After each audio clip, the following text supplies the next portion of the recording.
നൂൽ മാജിക്കിലേക്ക് എല്ലാവർക്കും സ്വാഗതം. ഇന്ന് നമ്മൾ നോക്കാൻ പോകുന്നത് ബേസിക് സ്ലീവിൻ്റെ പേപ്പർ ഡ്രാഫ്റ്റാണ്. സ്റ്റിച്ച് ചെയ്യുന്നവർക്കും FTGT പഠിക്കുന്നവർക്കും എല്ലാവർക്കും ഉപകാരപ്പെടുന്ന വീഡിയോ ആണിത്. ആയതിനാൽ അവസാനം വരെ ഈ വീഡിയോ കാണാൻ ശ്രമിക്കണം. സ്ലീവിൻ്റെ ഡ്രാഫ്റ്റ് ചെയ്യാൻ 2 മെഷർമെൻറ്റാണ് ആവശ്യം. സ്ലീവ് ലെങ്തും ആം ഹോൾ റൗണ്ടും. സ്ലീവ് ലെങ്ത് 10 ഇഞ്ചും ആം ഹോൾ റൗണ്ട് 16.5 ഇഞ്ചുമാണ് എടുക്കുന്നത്. ഈ 16.5 ഇഞ്ച് ബേസിക് ബോഡീസ് ഡ്രാഫ്റ്റിൻ്റെ ബാക്ക് സൈഡ് അളക്കുമ്പോൾ 8.25 കിട്ടുന്നത്. അതിൻ്റെ ഇരട്ടിയാണ് ഈ 16.5. സ്ലീവ് ഡ്രാഫ്റ്റ് ചെയ്യാനായി പേപ്പറിൻ്റെ ടോപ്പ് സൈഡിൽ 1/2 ഇഞ്ച് താഴ്ത്തി ഒരു നേർരേഖ വരയ്ക്കണം.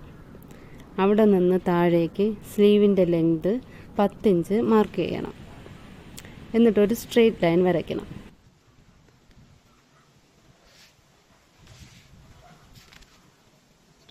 സ്ലീവിൻ്റെ ലെങ്ത് നിങ്ങളുടെ താല്പര്യമനുസരിച്ച് കൂട്ടുകയോ കുറയ്ക്കുകയോ ചെയ്യാം.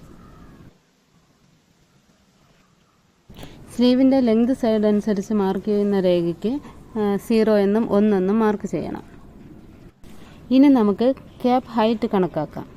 ഇതിനായി ആം ഹോൾ റൗണ്ടായ 16.5 3 കൊണ്ട് ഭാഗിച്ച് അതിൽ നിന്നും 1.5 കുറയ്ക്കുമ്പോൾ നമുക്ക് 4 കിട്ടും. ഇപ്പോൾ ലഭിക്കുന്ന 4നെ 0യിൽ നിന്നും താഴേക്ക് മാർക്ക് ചെയ്ത് ഒരു ലൈൻ വരയ്ക്കണം. അപ്പോൾ നമുക്ക് കിട്ടുന്ന ഈ സെൻറ്റർ പോയിൻറ്റിനെ 2 എന്ന് മാർക്ക് ചെയ്യണം. ഇനി നമുക്ക് സ്ലീവിൻ്റെ ഷേപ്പ് എങ്ങനെ മാർക്ക് ചെയ്യാമെന്ന് നോക്കാം. ആം ഹോൾ റൗണ്ടിനെ 2 കൊണ്ട് ഭാഗിച്ചാൽ ഒരു വശത്തെ ഷേപ്പ് 8.25 കിട്ടും. 0യിൽ നിന്നും ക്യാപ്പ് ഹൈറ്റ് വരച്ച വരയിൽ എവിടെയാണോ 8.25 കിട്ടുക ആ പോയിൻ്റ് മാർക്ക് ചെയ്ത് 2 വശത്തേക്കും ചരിച്ച് വരയ്ക്കണം. സ്ലീവ് ഷേപ്പിനായി വരച്ച ആ രേഖയെ 2 ഭാഗങ്ങളായി തിരിക്കണം. 8.25നെ 2ആയിട്ട് തിരിക്കുമ്പോൾ 4.25നും 4നും ഇടയ്ക്കുള്ള ആ ചെറിയ വരയിൽ നമുക്ക് മാർക്ക് ചെയ്യണം. 2 വശത്തും ഒരുപോലെ തന്നെ മാർക്ക് ചെയ്യാൻ ശ്രദ്ധിക്കണം. ഇനി അതിനെ 2 ഭാഗങ്ങളായി കൂടെ തിരിക്കണം. എന്ന് പറഞ്ഞാൽ ടോട്ടൽ 6 പോയിൻറ്റുകളും 8 ഭാഗങ്ങളും. ഈ ടോട്ടൽ 6 ഭാഗത്തിനെയും ABCDEF എന്ന് നമുക്ക് മാർക്ക് ചെയ്യാം. ഇനി വീഡിയോ എല്ലാവരും ശ്രദ്ധിച്ച് കാണണം. C എന്ന് മാർക്ക് ചെയ്തിരിക്കുന്ന ആ പോയിന്റിൽ നിന്നും പുറത്തേക്ക് 1/2 ഇഞ്ച് മാർക്ക് ചെയ്യണം. അത് കഴിഞ്ഞ് B എന്ന് മാർക്ക് ചെയ്തിരിക്കുന്ന ആ പോയിന്റിൽ നിന്നും പുറത്തേക്ക് 1/4 ഇഞ്ച് മാർക്ക് ചെയ്യണം. A എന്ന് മാർക്ക് ചെയ്തിരിക്കുന്ന ആ ഭാഗത്ത് നിന്നും 1/4 ഇഞ്ച് അകത്തേക്ക് മാർക്ക് ചെയ്യണം. അതുപോലെ തന്നെ അപ്പുറത്തെ സൈഡ് D എന്ന് മാർക്ക് ചെയ്തിരിക്കുന്ന ഭാഗത്ത് 1/2 ഇഞ്ച് പുറത്തേക്ക് മാർക്ക് ചെയ്യണം.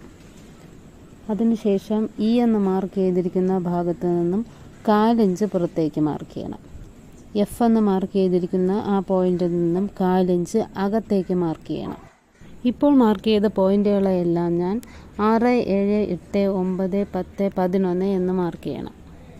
സ്ലീവ് ഷേപ്പ് ചെയ്യുമ്പോൾ 0യിൽ നിന്നും 8, 7, 6 എന്ന പോയിന്റിലേക്കും 0യിൽ നിന്നും 9, 10, 11 എന്ന രീതിയിലായിരിക്കണം നിങ്ങൾ ഷേപ്പ് ചെയ്യുക.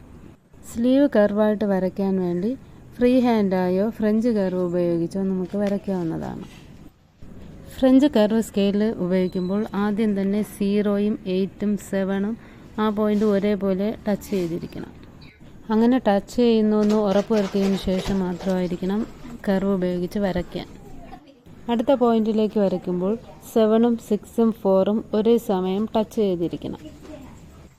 ഇതുപോലെ തന്നെ ഓപ്പോസിറ്റ് വരയ്ക്കുമ്പോൾ 0യും 9ഉം 10ഉം ഒരേ സമയം ടച്ച് ചെയ്തിരിക്കണം.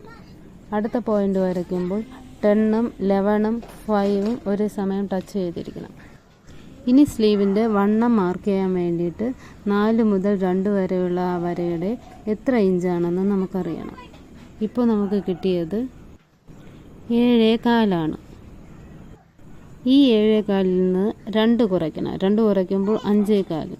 5.25 ആയിരിക്കണം നമ്മൾ 0യിൽ നിന്നും സൈഡിലോട്ട് മാർക്ക് ചെയ്യേണ്ടത്. പോയിന്റ് മാർക്ക് ചെയ്തതിന് ശേഷം ആം ഹോൾ റൗണ്ട് അവസാനിക്കുന്നിടത്തൊന്നും ആ താഴേക്ക് നമ്മൾ ഇപ്പോൾ മാർക്ക് ചെയ്ത ആ പോയിന്റിലേക്ക് സ്ട്രെയിറ്റ് ആയിട്ട് ഒരു ലൈൻ വരയ്ക്കുക. ഇനി ഇതിൻ്റെ ഔട്ട്ലൈൻ നോക്കി നമുക്ക് കട്ട് ചെയ്ത് മാറ്റണം. ഈ സ്ലീവിൽ ഒരിടത്ത് പോലും നമ്മൾ സീം എലമെൻ്റ് ആഡ് ചെയ്തിട്ടില്ല. മുകൾ ഭാഗത്ത് നിങ്ങൾ 4 ഇഞ്ചാണ് സീം ഇടുന്നതെങ്കിൽ 4 ഇഞ്ചോ അര ഇട്ട് വെട്ടുക. സൈഡിൽ 2 ഇഞ്ചിട്ടാണ് വെട്ടുന്നതെങ്കിൽ 2 ഇഞ്ചിട്ട് വെട്ടുക. താഴ്ഭാഗത്ത് നിങ്ങൾ ലൈനിങ് പീസിട്ട് തിരിച്ച് മറിച്ചെടുക്കുകയാണെങ്കിൽ 1/2 ഇഞ്ചിട്ടാൽ മതി. അല്ലെങ്കിൽ മടക്കി അടിക്കുകയാണെങ്കിൽ 1 ഇഞ്ച് ഗ്യാപ്പിൽ വിട്ട് തുണി വെച്ചതിന് ശേഷം വെട്ടിയെടുക്കാവുന്നതാണ്. ഇനി സ്ലീവിൻ്റെ ഫ്രണ്ട് ലെങ്ത് കുഴിച്ച് വെട്ടാൻ വേണ്ടി സ്ലീവിൻ്റെ ഒരു വശത്ത് 1 ഇഞ്ച് മാർക്ക് ചെയ്ത് മടക്കി വെച്ചതിന് ശേഷം വീഡിയോയിൽ കാണുന്നത് പോലെ വരച്ചെടുക്കണം. തുടർന്ന് ഈ വരച്ചെടുത്ത ഭാഗം മാത്രം പ്രത്യേകിച്ച് വെട്ടിമാറ്റണം. ഈ വീഡിയോ ഇഷ്ടമായെങ്കിൽ ലൈക്ക് ചെയ്ത് നിങ്ങളുടെ ഫ്രണ്ട്സിനും ഷെയർ ചെയ്തേക്കണേ. കൂടുതൽ സ്റ്റിച്ചിങ് വീഡിയോകൾക്കും സ്റ്റിച്ചിങ് ടിപ്പുകൾക്കും നമ്മുടെ ഈ ചാനൽ സബ്സ്ക്രൈബും ചെയ്തേക്കണേ.